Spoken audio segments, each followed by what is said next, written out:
Olá, sejam bem-vindos. Hoje a gente mergulha de cabeça num tema que, assim, parece simples, mas é super complexo: ofícios ministeriais. Uhum. A gente ouve essa expressão o tempo todo, mas o que ela realmente significa?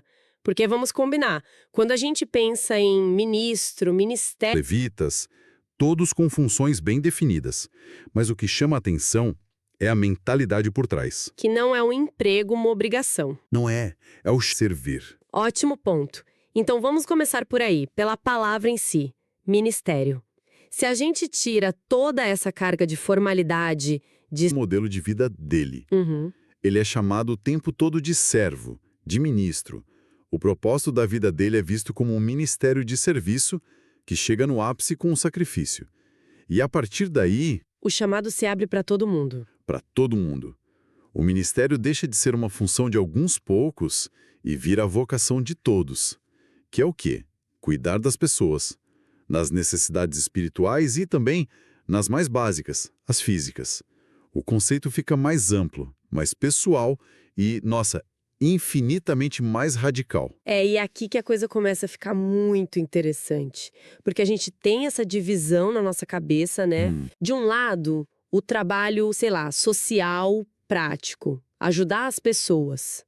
Do outro, o trabalho espiritual, de pregar, ensinar.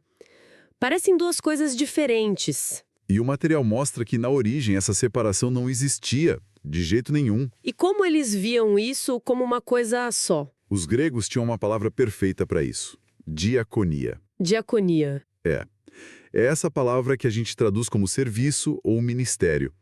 E a beleza da diaconia é que ela abraça tudo. Levar comida para quem tem fome é ministério, Cuidar de um doente. também é ministério. E claro, pregar o evangelho, ensinar as escrituras também é. Para os primeiros cristãos, não tinha essa linha divisória, sabe? A ação e a mensagem eram uma coisa só.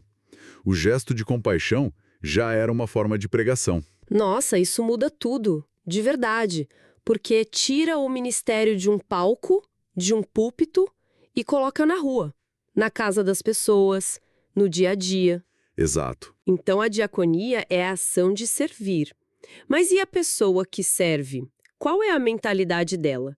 Porque servir pode ter muitas motivações: culpa, busca de reconhecimento. Com certeza. E é aí que entra a segunda palavra grega, que, para ser sincera, é bem chocante: É chocante mesmo.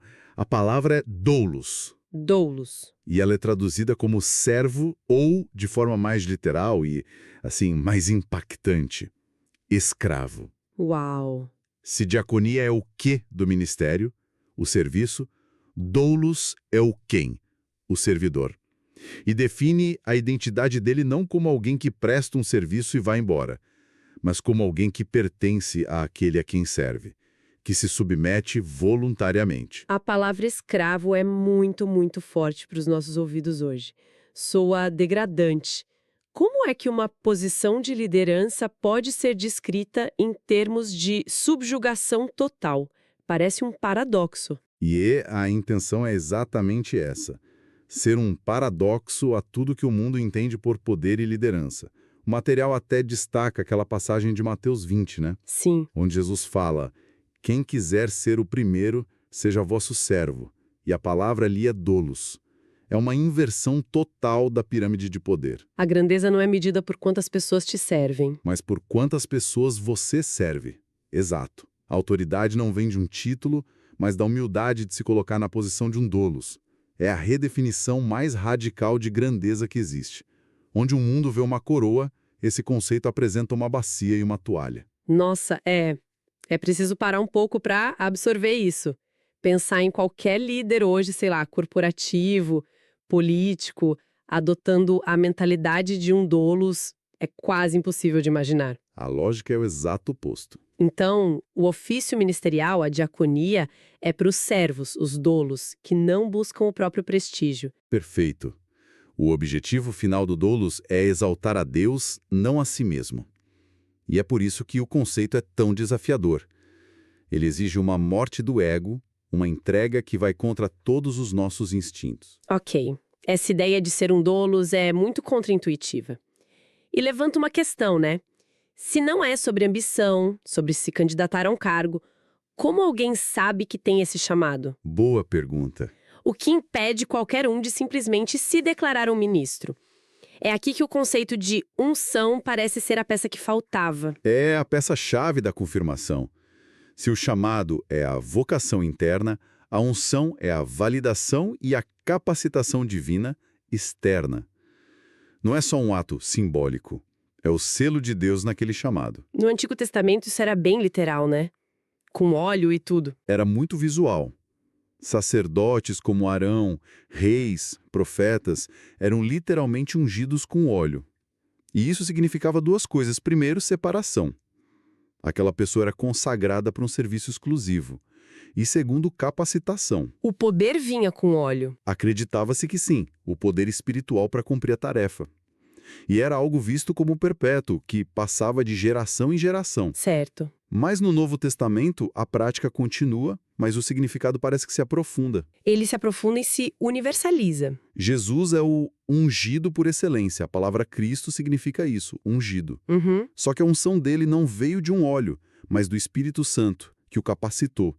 E, por consequência, para os seguidores dele, a unção passa a ser entendida da mesma forma. É o Espírito Santo que confirma o chamado no coração da pessoa e dá as ferramentas para executá-lo. E quais são os efeitos práticos disso? É só um sentimento, uma convicção? E mais, o material diz que a unção não só confirma, mas também diferencia. Ela capacita o ministro para fazer coisas que vão além da sua habilidade natural, sabe? Entendi. E tem mais, a unção também tem um efeito no caráter. Ela vai moldando a pessoa para que ela se pareça mais com um doulos, direcionando o foco do serviço. É a prova de que Deus não só chama, mas ele também equipa. Faz todo sentido. Então o caminho é um chamado para servir, a diaconia, que exige uma identidade de servo, o doulos, e esse chamado é confirmado e energizado pela unção do Espírito. Isso. Parece um pacote completo, mas receber tudo isso é só o começo, né? A sensação que fica é que o desafio não é começar, mas terminar a corrida. Sem a menor dúvida. O material deixa muito claro. O chamado e a unção são o ponto de partida. A medida final de sucesso é cumprir o ministério. A tal da perseverança. É o tema que aparece o tempo todo. O apóstolo Paulo é o grande exemplo. Em Atos 20, ele fala que a vida dele não valia nada se não fosse para cumprir com alegria a carreira e o ministério. A linguagem é de maratonista, não de velocista. E ele não só vivia isso, como também cobrava dos outros, né? Ele parecia realmente preocupado que as pessoas começassem bem e, parassem no meio do caminho. Exatamente. Ele mesmo diz em outro lugar, não desfalecemos, reconhecendo que é difícil. E tem aquela mensagem que é quase um puxão de orelha que ele manda para um tal de Arquipo. Em Colossenses. Isso. Atenta para o ministério que recebeste no Senhor para que o cumpras. É um recado muito direto. Você recebeu uma missão. Não deixe pela metade. Termine. Isso mostra a responsabilidade que vem junto com o chamado. E essa jornada, imagino, não é para ser solitária. Ninguém corre uma maratona dessa sozinho. De forma alguma. A jornada é guiada pelo Espírito Santo e é vivida numa comunidade, a igreja.